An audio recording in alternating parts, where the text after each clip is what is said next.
wabarakatuh. Waalaikumsalam warahmatullahi wabarakatuh. Allahumma lakal hamdu syukra wa lakal mannu fadla wa nastaghfiruka ya hayyu ya qayyum.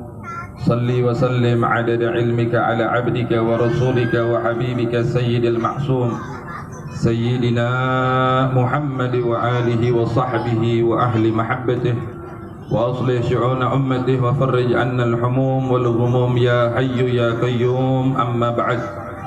Yang sama kita hormati, kita cintai dan juga kita muliakan segenap para alimil ulama, para kiai, para ustaz, wabil khusus para habaib, wabil khususil khusus kepada sahibul majlis, khalifah daripada Al-Habib Zain bin Ali Al-Jufri, Al-Habib Ja'far bin Zain bin Ali Al-Jufri, begitu juga saudara beliau Al-Habib Ali bin Zain bin Ali Al-Jufri, dan juga menantu beliau yang biasa hadir tetapi malam hari ini berhalangan untuk hadir, Al-Habib Nagib Al-Kaf, dan hadir juga di tengah-tengah kita Al-Habib Muhammad bin Ali Al-Attas dan juga Ustaz Abdul Muttalib, Ustaz Abdul Aziz Ansari beserta Ustaz Ahmad Munari dan segenap para habaib, para alimul ulama yang mohon maaf Al-Fakir nggak bisa sebutin namanya satu persatu, tetapi tanpa mengurangi rasa hormat ta'zim Al-Fakir kepada beliau-beliau. Kita doakan mudah-mudahan para tuan-tuan guru kita diberikan sehat yang afiat, panjang umur dalam keadaan taat kepada Allah dan Rasulnya. Mudah-mudahan Allah Subhanahu wa taala kabulin segala hajat-hajatnya. Mudah-mudahan Allah Subhanahu wa taala kuatkan daripada keimanannya. Mudah-mudahan Allah berikan keistiqamahannya agar bisa membimbing kita ke jalan yang diridhai oleh Allah Subhanahu wa taala, yaitu jalan mulia baginda Nabi besar Muhammad sallallahu alaihi wa alihi wasallam. Dan mudah-mudahan Allah berkahi anak keturunannya. Allah jadikan daripada anak keturunannya anak-anak yang salihin salihat, yang senantiasa berbakti kepada Allah dan Rasulnya, berjalan di jalan Allah dan Rasulnya, mencintai dan dicintai oleh Allah dan Rasulnya. Amin ya rabbal alamin. Dan begitu juga daripada orang tua kita Umi Syifa binti Taha As-Saggaf, yang beliau mendidik putra-putra beliau dan juga ikut berjuang di dalam majlis ini. Mudah-mudahan Allah berikan keberkahan kepada beliau, dan mudah-mudahan Allah berikan sehat yang afiat, panjang umur, dan mudah-mudahan senantiasa istiqamah mendidik kita ke jalan yang diridhai oleh Allah Subhanahu wa taala. Amin ya rabbal alamin. Alhamdulillah, ini malam kita kumpul di majlis yang mulia, di majlis yang penuh dengan keberkahan, yang mana kita tadi telah awali daripada majlis ini dengan pembacaan Yasin, pembacaan tahlil, dan juga pembacaan daripada qasidah burdah, dan insyaallah setelah ini dibacakan daripada maulid baginda Nabi besar Muhammad sallallahu alaihi wasallam. La syak, enggak ragu lagi kita kumpul di dalam perkumpulan yang baik, perkumpulan yang insyaallah ini malam Allah cucurin daripada rahmat keberkahannya serta ridha-Nya kepada kita selaku hamba-Nya.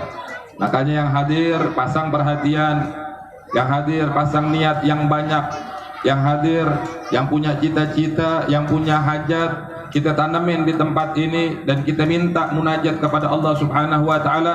Yakin pada malam hari ini Allah Subhanahu wa taala kabulin segala hajat-hajat kita. Allah permudah daripada segala urusan kita. Mudah-mudahan Allah Subhanahu wa taala berikan kebaikan daripada kebaikan dunia, terlebih daripada kebaikan akhirat. Amin ya rabbal alamin. Malam hari ini kita memperingati daripada Isra wal Mi'raj baginda Nabi besar Muhammad sallallahu alaihi wasallam. Kalau kita mau ngebahas daripada Isra wal Mi'raj Nabi Muhammad, maka nggak bakalan cukup waktunya. Begitu panjang dan begitu besar daripada makna ataupun hikmah Isra wal Mi'raj baginda Rasulullah sallallahu alaihi wasallam. Tetapi kita ambil beberapa hikmah daripada peristiwa Isra Mi'raj, yang mana peringatan Isra wal Mi'raj ini tiap tahun diulang-ulang, betul Bu? Setiap datang daripada bulan Rajab, bahkan masuk sampai daripada bulan Sya'ban. Sekarang kita berada di bulan Sya'ban. Peringatan daripada Isra wal Mi'raj baginda Rasulullah sallallahu alaihi wasallam senantiasa diadakan oleh umat baginda Rasulullah sallallahu alaihi wasallam. Di mana tempat diadain daripada peringatan Isra wal Mi'raj? Nah, berarti setiap tahun dari kapan? Dari mulai kita duduk di majlis taklim, dari kita duduk kenal dengan agama. Kalau mungkin kalau orang yang kagak demen ataupun yang nggak seneng duduk di majelis-majelis taklim sampai sekarang juga nggak kenal sampai namanya Isra Mi'raj, ataupun sampai sekarang juga nggak tahu bagaimana sih ceritanya Isra wal Mi'raj, bagaimana sih mukjizatnya Nabi Muhammad sallallahu alaihi wasallam, bagaimana sih agungnya Nabi Muhammad, bagaimana sih mulianya Nabi Muhammad sallallahu alaihi wasallam dengan peristiwa Isra wal Mi'raj baginda Nabi besar Muhammad sallallahu alaihi wasallam. Tetapi kita yang duduk di majelis, kita yang duduk sama guru-guru kita setiap tahunnya, bahkan terkadang ada daripada kitab membahas daripada peristiwa Isra wal Mi'raj baginda Rasulullah sallallahu alaihi wasallam. Maka tiap tahun kita diingetin, kita diceritain bagaimana daripada peristiwa yang super spektakuler, peristiwa yang gak masuk akal manusia. Nah makanya kita umat Islam ini satu poin, satu pelajaran bagi kita umat baginda Nabi besar Muhammad sallallahu alaihi wasallam. Maka jangan pernah mengkedepankan akal pikiran kita untuk agama kita. Catat baik-baik poin yang pertama daripada peristiwa Isra wal Mi'raj, jangan pernah mengkedepankan akal pikiran kita untuk agama kita.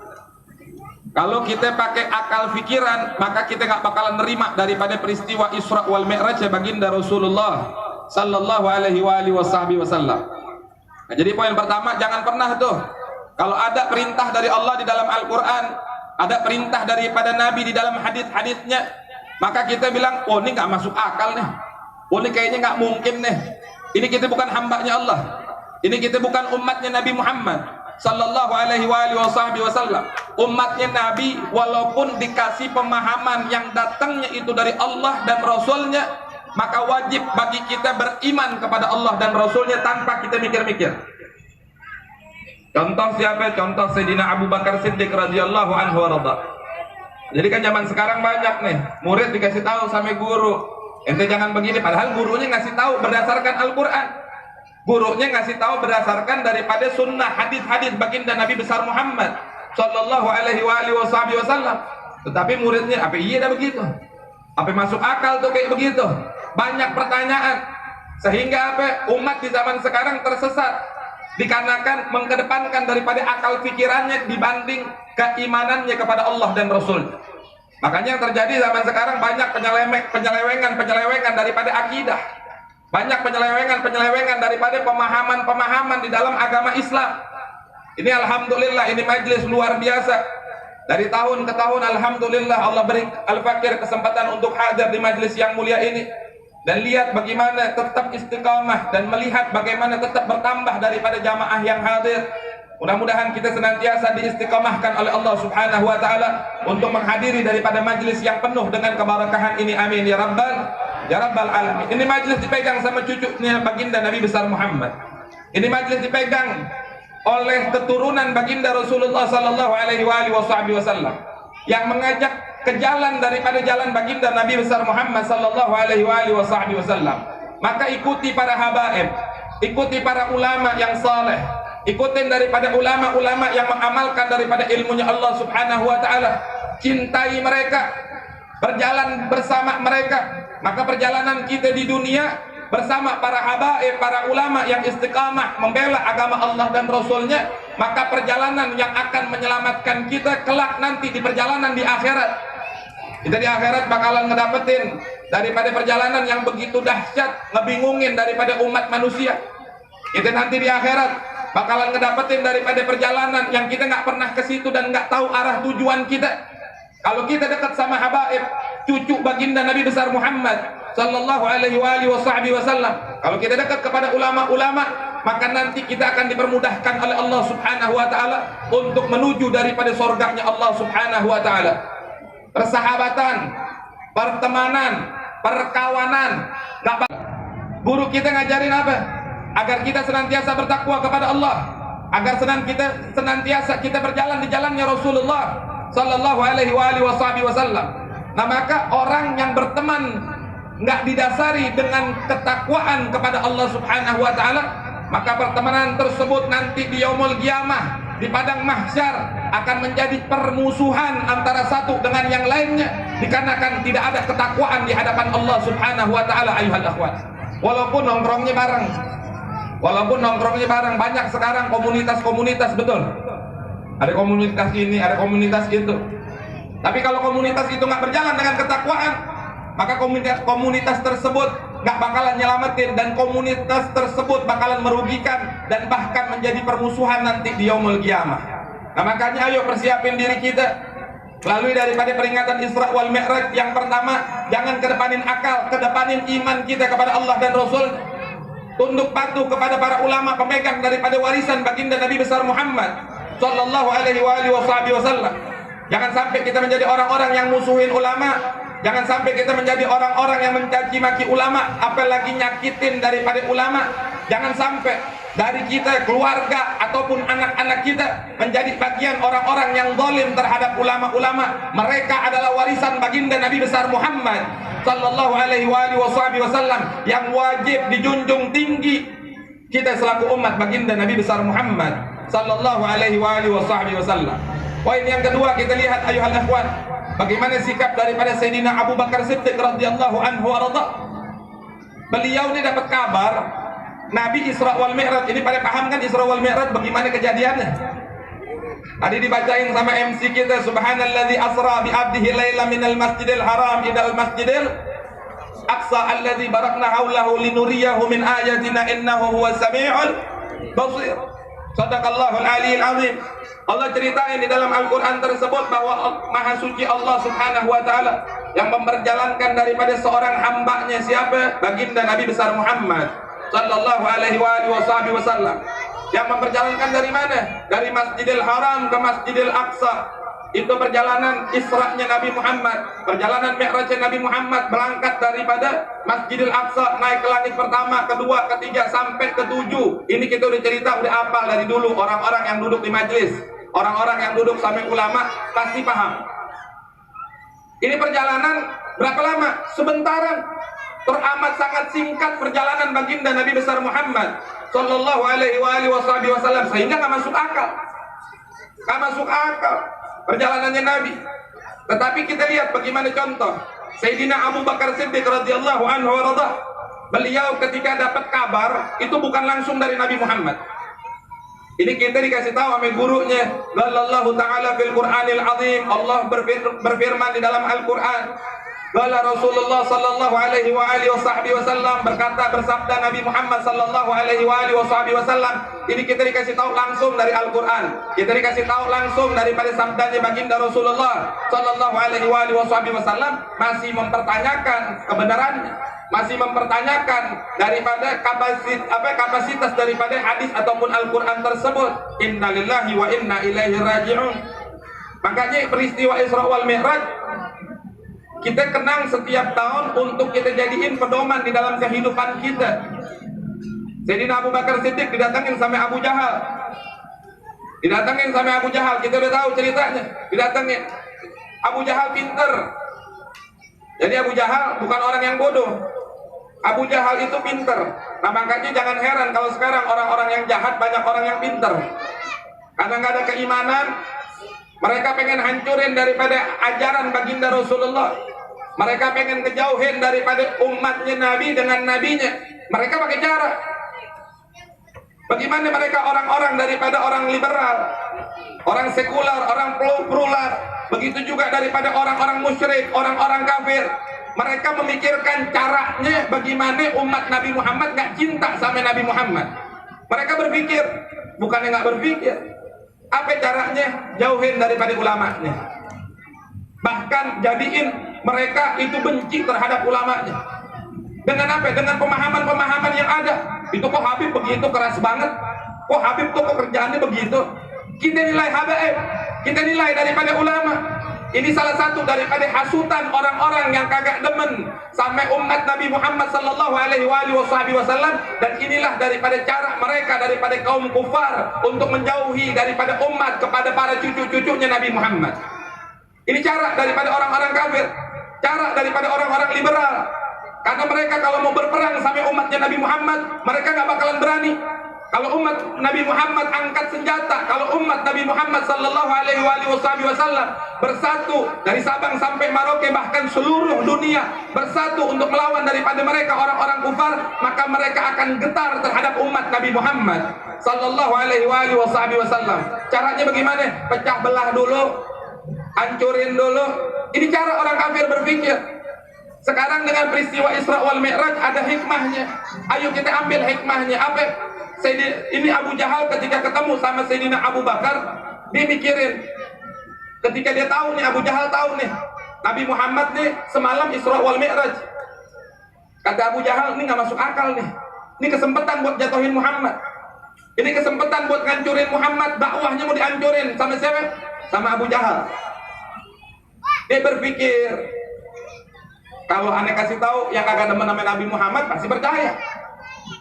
Tapi siapa nih kira-kira di kalangan sahabat yang dekat sama Nabi Muhammad, yang kalau dia kagak percaya, semua sahabat kagak percaya? Cakep kagak tuh? Idenya cakep kagak tuh? Pemikirannya cakep kagak tuh? Cakep. Abu Jahal. Dia ingat-ingat cuma ada satu nama, siapa? Sayyidina Abu Bakar Siddiq radhiyallahu anhu warada. Ini Abu Jahal datengin daripada Sayyidina Abu Bakar. Langsung dikasih tahu, ya Abu Bakar, semalam Rasulullah ente punya teman Isra wal Mi'raj dari Masjidil Haram ke Masjidil Aqsa, naik ke langit pertama, kedua, ketiga, sampai ketujuh, sampai ketemu Allah, balik lagi. Pagi-pagi udah ada di Mekah. Enggak langsung kayak begitu. Maka Abu Jahal nanya sama Sayyidina Abu Bakar, ya Abu Bakar, ente kan pedagang, ente saudagar. Kira-kira kalau ada orang yang berjalan dari Mekah ke Palestina, ke Masjidil Aqsa, itu kira-kira berapa lama? Ditanyanya begitu dulu. Sayyidina Abu Bakar jawab dengan mantap, dibilang ya kurang lebih 30 sampai 40, 50, 60 hari gitu. Sebulan 2 bulan perjalanan. Ini Abu Jahal udah girang nih, wah cakep nih. Sayyidina Abu Bakar udah masuk daripada pemikirannya nih. Dia pasti kagak percaya nih sama Muhammad. Abu Jahal nanya lagi, ada kagak orang yang jalan dari Masjidil Haram nih, dari Mekah ke Palestina itu cuma semalaman doang? Dijawab sama Sayyidina Abu Bakar, nggak ada, nggak mungkin katanya, nggak ada orang yang ngelakuin hal tersebut. Girang Abu Jahal. Masuk pemikiran Abu Jahal, Sayyidina Abu Bakar udah diracunin otaknya. Tapi kalau ada, ente percaya kagak? Enggak, katanya Sayyidina Abu Bakar, nggak percaya. Sampai 3 kali ditanya, percaya nggak? Nggak percaya. Penasaran Sayyidina Abu Bakar ditanya, wahai Abu Jahal, emang siapa sih yang ngelakuin perjalanan, ada dari semalam ngelakuin perjalanan kayak begitu, dari Masjidil Haram ke Masjidil Aqsa dengan waktu semalaman? Karena Abu Jahal udah pede, dia kira Sayyidina Abu Bakar ini udah masuk daripada perangkap pemikirannya. Dikasih tahu, yang lakuin teman ente Muhammad, yang lakuin teman ente Muhammad. Ketika ngedengar nama mulia baginda Rasulullah sallallahu alaihi wasallam, maka Sayyidina Abu Bakar bilang apa? Oh, ntar dulu. Kalau itu ntar dulu katanya. Kalau ente cerita nih lebih hebat lagi, lebih nggak masuk akal lagi dari apa yang ente ceritain, dan itu yang lakuin daripada Nabi Muhammad. Wallah, demi Allah, ane percaya sama Nabi Muhammad. Itu keimanan. Itu keimanan yang harus ada di dada umat baginda Rasulullah sallallahu alaihi wasallam. Harus percaya kita sama Nabi Muhammad. Harus percaya apa yang datang daripada baginda Rasulullah sallallahu alaihi wasallam. Apa hikmahnya? Ayo kita bertanya tentang keimanan kita di hari ini. Ayo kita bertanya tentang keimanan kita. Bagaimana kita melihat agamanya Nabi alaihi salatu wasallam di zaman sekarang, terombang-ambing dengan pemahaman-pemahaman, dengan keadaan-keadaan zaman sekarang. Bagaimana keadaan keimanan kita ketika kita melihat di dalam rumah tangga kita bobroknya, hancurnya syariat Nabi Muhammad sallallahu alaihi wasallam, dengan yang perempuan-perempuan mengumbar daripada auratnya, dengan perempuan-perempuan bebas jalan dengan yang bukan mahramnya, dengan anak-anak perempuan kita nggak bisa baca Al-Quran, dengan anak-anak kita yang nggak bisa sholat, yang nggak ngerti daripada ilmunya sholat, dengan anak-anak kita yang jauh daripada Allah dan Rasulnya, bagaimana keadaan keimanan kita di hari ini ayuhal ikhwan? Maka kita bertanya, makanya pentingnya hadir majelis, kita bisa nanya, ya Allah kita jauh banget. Kalau kita dikasih kabar kayak begitu, mungkin di zaman Nabi kita dapat kabar Nabi Isra Mi'raj, mungkin kita dengan keimanan kita sekarang mungkin kita bakalan keluar ngikutin Nabi Muhammad. Naudzubillah min dzalik. Karena sesuatu yang gak masuk akal dilakuin sama Nabi Muhammad sallallahu alaihi wasallam. Itu poin yang kedua. Poin yang ketiga, Nabi alaihi salatu wasallam, 4 poin aja insyaallah. Poin yang ketiga, Nabi alaihi salatu wasallam beliau Isra wal Mi'raj itu untuk mendapatkan perintah salat 5 waktu. Dan Nabi ketika naik ke langit pertama, naik langit kedua, ketiga, sampai di langit ke-6, di tiap langit itu dijaga sama para anbiya. Dijaga sama Nabi. Di langit pertama ketemu sama Nabi Adam. Di langit kedua dijaga sama Nabi Yahya, Nabi Isa. Di langit ketiga seterusnya sampai di langit ke-6 ketemu sama Nabi Musa alaihissalam, wala nabiyina afdalu salam wassalam. Ketika ketemu sama Nabi Musa, ini sebelum naik, ketika ngelihat Nabi Muhammad sallallahu alaihi wasallam, Nabi Musa nyambut Nabi Muhammad. Dan begitu kejadian yang dilakuin oleh para nabi yang ngejaga daripada pintu langit pertama, kedua sampai ke-6 sampai di Nabi Musa, mereka menyambut Nabi Muhammad sallallahu alaihi wasallam. Dan mereka mempersilahkan Nabi Muhammad untuk melanjutkan daripada perjalanan. Maka ketika Nabi Musa mempersilahkan Nabi Muhammad untuk melanjutkan daripada perjalanannya,